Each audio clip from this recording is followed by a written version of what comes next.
And this one goes here. Alright, we'll move the board here. And then this. Oh shoot! I have Nobody can see patches. Patches. They're not going to see it with the board there. Yeah. Flip. Hey, what?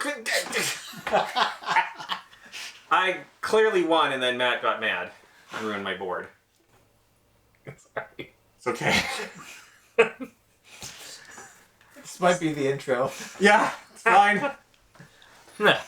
Hello, welcome to this episode of Reil Reviews. I'm Bryant. And I'm Matt. And today we're reviewing... Patchwork.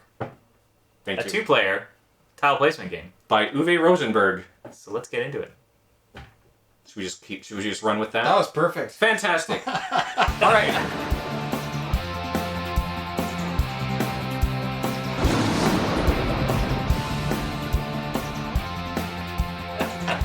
All right, so Matt. So Bryant. Yes. Hi, how's it going? It's going okay. How are you? Fantastic. Yeah. I just won a great game of Patchwork. That is a lie. That is a As you bold-faced can lie. see by the board state. Go watch the other video. Don't.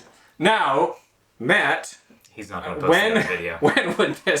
when would you be bringing this game along or putting it on the table? This game is a two-player game. Mm-hmm. So this is a game that I mostly play with the wife. I don't normally play this with other people. It is something that's nice to have on hand. You can see this hit a table during a games night when two people are kind of showing up late and they're looking for something quick to play. That is a good time for it. Otherwise, because it is a two-player game, it's typically going to be seen as play with someone in your household when you want to play a quick game. Kind of thing. That's what I see for it. Yeah.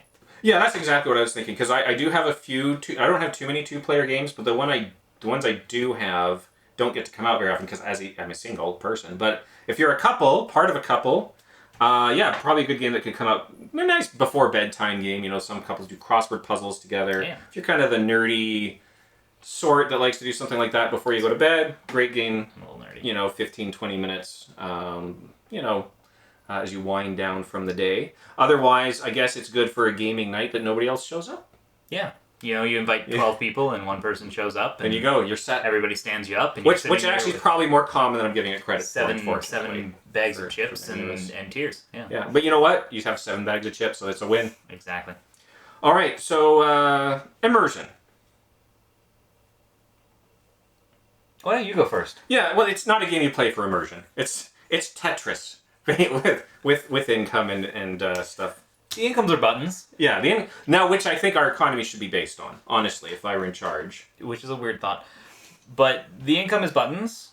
You are spending time and buttons, though it's just your typical time mechanic kind of thing. They do, you're making a little bit of a quilt, which is, what else are you going to do with polyomino tiles on a board? Yeah. Right? So you don't play the game for the theme. I agree with that.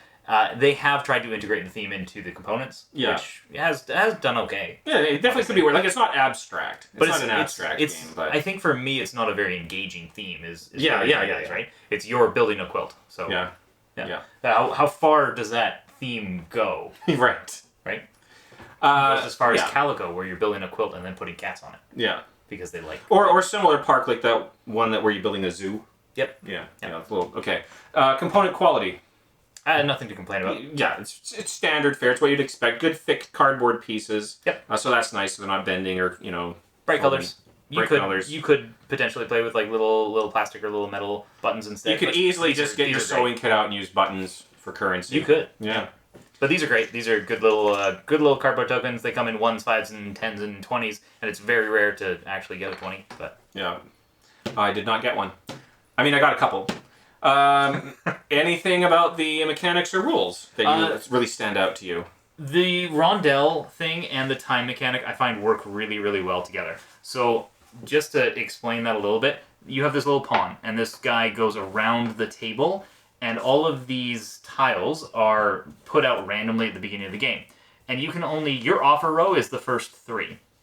And so what I find is the really cool part about this game is noticing what your opponent needs, noticing what you need, and figuring out when the best time to take these tiles is. Because if you grab something like this is going to cost you 3 buttons, it's going to give you 1 time, which might fit great on your board, but it might put you in a terrible spot on the time track. For example, if I put myself, yellow player, right before one of these patches, then I'm pretty much guaranteed to not get it. And that'll go to my opponent, which is sometimes a huge advantage in this game. It's sometimes the difference between getting your 7x7 first or not. Which is what happened. Yeah. Yeah. And so things like that are really, really interesting. And the way that this pawn moves around the board is when I take this, I move the pawn to its place, which then changes the off row to the next 3. Well, I need to be a little bit aware of what my opponent is looking for, because if he could really use this piece, I might not want to take this one. I might want to take the one before it so that he doesn't have it on offer for him. And stuff like that is like where the crunchy mechanism of this game comes in. I think that's really cool.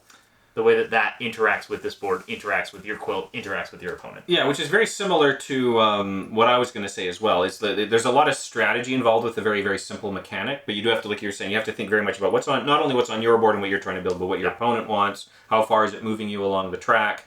But my favorite mechanic is simply just building them. I like fitting shapes together. Yeah. That's just fun. Yeah, we noticed. Yeah, so Matt destroyed it before we started. I was making a nice... That's because he lost, and he needed to be kicked while he was down. Yeah. Anyways, sometimes you got to do that. I get it. Any other thoughts you'd like to share on this game? Just in general, I do find this to be one of my favorite 2-player games.